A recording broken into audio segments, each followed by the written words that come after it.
Hi everyone, it's Elizabeth here. So I wanted to do this video in regards to the GLAD technique. So if you've never heard of the GLAD technique, GLAD is an acronym that stands for gratitude, learning. The A can be either achievement or accomplishment, and D is delight. So making this video during my 1 week of wellness. Wellness is a bubble that encompasses more than just physical health and good, healthy nutrition, eating whole foods. It also includes spiritual well being and mindset training. And I think the last few years have been really difficult for people because we're seeing this paradigm shift. Now, you have the spiritual community who says we're entering into the phases of enlightenment, but we have to go through kind of some murky, mucky waters to release and purge out the shadow and the hate that's within us in order to enter the newer stage of enlightenment. From a spiritual sense, I do agree with that. Now, there's a lot of people who are at the other end of the spectrum who are very logical and rational and analytical, and they understand, especially some people that are maybe a little more religious on the biblical aspect.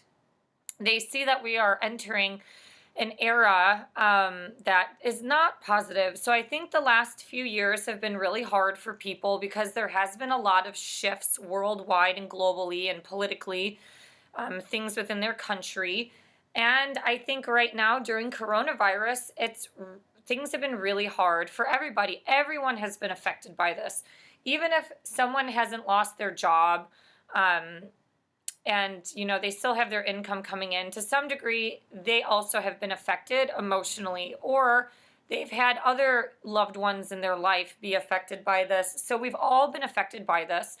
And where I'm going with this is that it's very, very easy to spiral into a negative mindset. Why is that? It's because negativity is bred into our human DNA. Negativity has caused us to live and survive. I'm going to actually do a different video on this. Being negative has increased humanity's will to live and to strategize ways of surviving. So, for example, back in the paleo era, people had to worry about wild animals killing them. In the medieval days, you had to worry about other countries and cultures trying to conquer your land, or other aristocratic powers trying to take over your country or your religion. So, like, one example would be the Vikings going to England. When I lived in Europe, I finally came to a realization of why castles are built on hills. And it's because that was a strategy in order to see above and far out to see if the enemies are coming to attack them. So unfortunately, we have been bred through our human DNA for centuries to be negative. Now, for example, people back in the medieval days, them being negative, they knew that eventually they were going to be raided, or they were going, some other group of people was going to try to conquer them. So they had to be a little bit negative in their thinking in order to strategize how can we set our colony or our society up for survival. And it's why old towns had big, large brick or stone walls that surrounded the community and the gates, because that was a survival mechanism that rooted from negative thinking. So where am I going with this? Right now in coronavirus, probably most of us are swimming in a lot of negative thinking. It's very easy to do, especially if you have the stress of no job, no income, mortgage payments, and things like that. So the GLAD technique is something that helps rewire the brain and the neurons to kind of start to train the body to think more positively. This is very important, yes, to go into some form of spiritual ascension and to raise your vibration, but it doesn't happen overnight. It's just like anything. You can't just eat a salad and then the weight is going to melt off your body. It's the same with positive thinking. It's something that you have to do consistently. And so this is why a lot of wellness practitioners preach gratitude journals, because when you do that long term, you get to see the effects and changes that occur in your own body and mindset. So let's go over what GLAD is. So the G is gratitude. So this is a great way to start either a gratitude list, or just a GLAD list in general, and list one thing that you are thankful for today. Maybe you're thankful right now because some organization like the food bank or some COVID relief fund gave you some free food, or somebody gave you a little bit of cash. Or maybe you're just thankful that you actually have a working computer that you can watch something like this video. Gratitude increases your appreciation for the big and the small things in life. Gratitude can be anything from maybe you're thankful that you have your job, or you're thankful that you have a loving partner or loving parents and kids. List one thing that you're grateful for today. The L is for learning. So, what is one thing new that you learned today? Did you learn something new by watching this video? Did you learn something new, I don't know, by reading the news? Hopefully it's something more positive. Maybe you learned or discovered something new about a friend. I think learning is something that we all achieve or want to achieve in life. I think progress and growth is ingrained in our DNA as well, but a lot of us focus on learning in the work world and we don't focus on personal learning. So personal growth is categorized under learning. So what is one thing that maybe you learned or discovered about yourself? Maybe you learned or discovered that you can't handle stress as well as you thought. That's something great to learn, because that brings awareness to that kind of weakness or quality within you that can breed further negativity. A is accomplishment or an achievement. Once again, a lot of us think of achievements in the work world, especially in America, because we are so identified through a job. But an accomplishment could be something as small as a self-care act. Did you actually accomplish drinking more water today? Did you accomplish eating the salad? Or maybe instead of trying to, maybe you're trying to reduce your food waste, and you accomplished by cooking all of your ingredients that you bought for that meal, and you cook them either in the meal or in the week. Something like accomplishments can be just getting more sleep. You're actually being timely with your supplements or medications. Maybe you're not skipping meals. Maybe you actually ate lunch today. That's a huge accomplishment. Getting out of bed on a timely manner, not hitting the snooze button 7 times.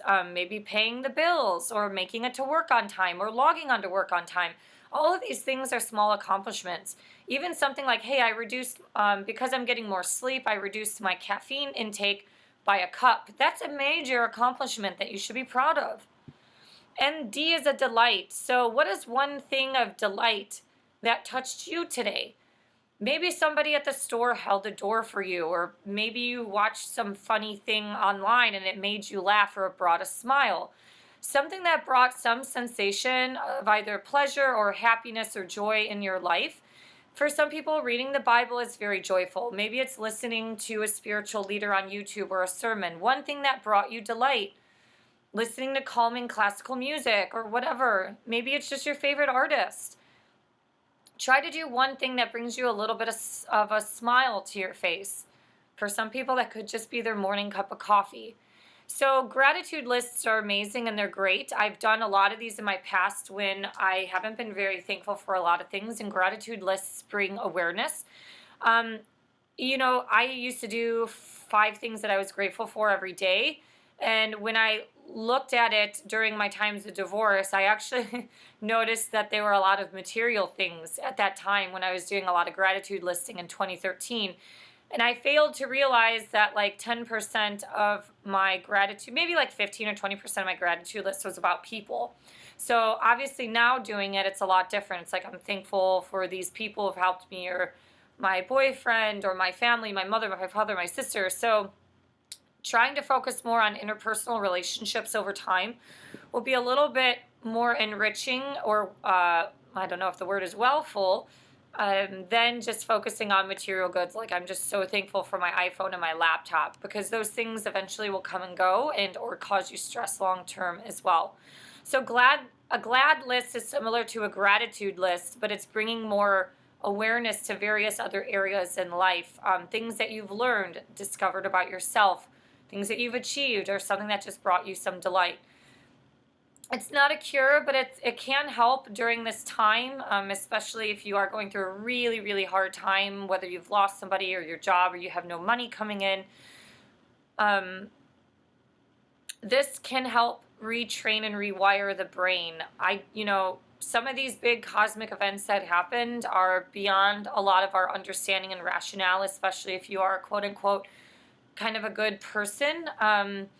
So these type of exercises just help us navigate out of negative mindsets and help navigate us through the difficult times to try to see the brighter side, because life is constantly a battle of light and dark. Heaven and hell can exist in your mind, and I do believe heaven and hell can exist on this planet.